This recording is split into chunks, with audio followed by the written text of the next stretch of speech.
बांग्लादेश राजनीतिक बदलाव के एक खास मोड़ पर खड़ा है। मोहम्मद यूनुस, जो देश के अंतरिम सलाहकार और सरकार के मुखिया थे, उन्होंने अपने पद से आधिकारिक रूप से इस्तीफा दे दिया है ताकि नई चुनी हुई सरकार को सत्ता सौंपी जा सके। ये बदलाव 2024 के बाद से चले आ रहे सियासी परिवर्तन का एक अहम पड़ाव है। 2024 में शेख हसीना विरोधी भारी आंदोलन और राजनीतिक उथल-पुथल के बाद नई राजनीतिक प्रक्रिया शुरू हुई थी। अब चुनावी नतीजे के बाद नई लोकतांत्रिक सरकार का आगमन हो रहा है। बीएनपी सुप्रीमो तारिक रहमान देश के नए पीएम बनने जा रहे हैं। लेकिन इसी बीच जाते जाते मोहम्मद यूनुस ने एक बार फिर से भारत के खिलाफ जहर उगला है। वो पहले से ही अपने भारत विरोधी स्टैंड के लिए जाने जाते रहे हैं।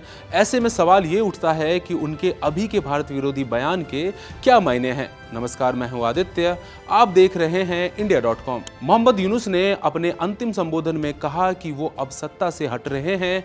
उन्होंने अपनी जिम्मेदारियों का निर्वहन पूरी शिद्दत से किया है। साथ ही उन्होंने जनता से लोकतंत्र, अभिव्यक्ति की स्वतंत्रता और बुनियादी अधिकारों की रक्षा की अपील की है। उन्होंने जनता से आग्रह किया है कि लोकतांत्रिक प्रक्रिया जारी रहे और देश अस्थिरता की ओर बढ़े। इस भाषण को राष्ट्रीय प्रसारण पर सभी लोग देख रहे थे। इस दौरान वो अपने भारत विरोधी आदतों से बाज नहीं आए। उन्होंने अपने अंतिम भाषण में 7 सिस्टर शब्द का जिक्र किया।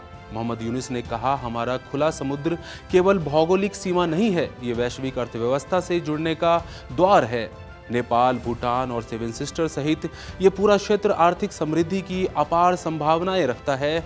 आर्थिक क्षेत्र, व्यापार समझौते और शुल्क मुक्त बाजार पहुंच इस क्षेत्र को वैश्विक विनिर्माण के केंद्र बना सकते हैं। उन्होंने नेपाल, भूटान और भारत के उत्तर पूर्वी राज्यों के समूह की बात कही। इसके द्वारा उन्होंने एक बड़े सबकॉन्टिनेंटल आर्थिक सहयोग की कल्पना पेश की, लेकिन भारत का नाम सीधे नहीं लिया। जानकारों का कहना है कि ऐसा उन्होंने भारत को घेरने के लिए किया है।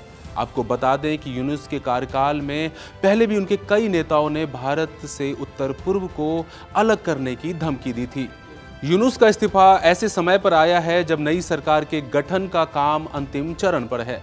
बांग्लादेश में हाल ही में हुए 13वीं लोकसभा चुनाव में बांग्लादेश नेशनलिस्ट पार्टी यानी बीएनपी ने शानदार परिणाम हासिल किया है और पार्टी के अध्यक्ष तारिक रहमान को नए प्रधानमंत्री के रूप में नामित किया जा रहा है।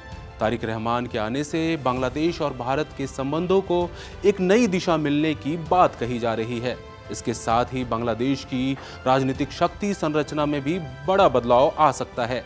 यूनुस के इस्तीफे और तारिक के आने से ये साफ है कि अब बांग्लादेश अपने राजनीतिक इतिहास के एक नए अध्याय में प्रवेश कर रहा है, जहां लोकतंत्र, आर्थिक रणनीति और क्षेत्रीय रिश्तों में बड़े बदलाव होने के आसार नजर आ रहे हैं। अभी के लिए बस इतना ही। बने रहिए India.com के साथ। शुक्रिया।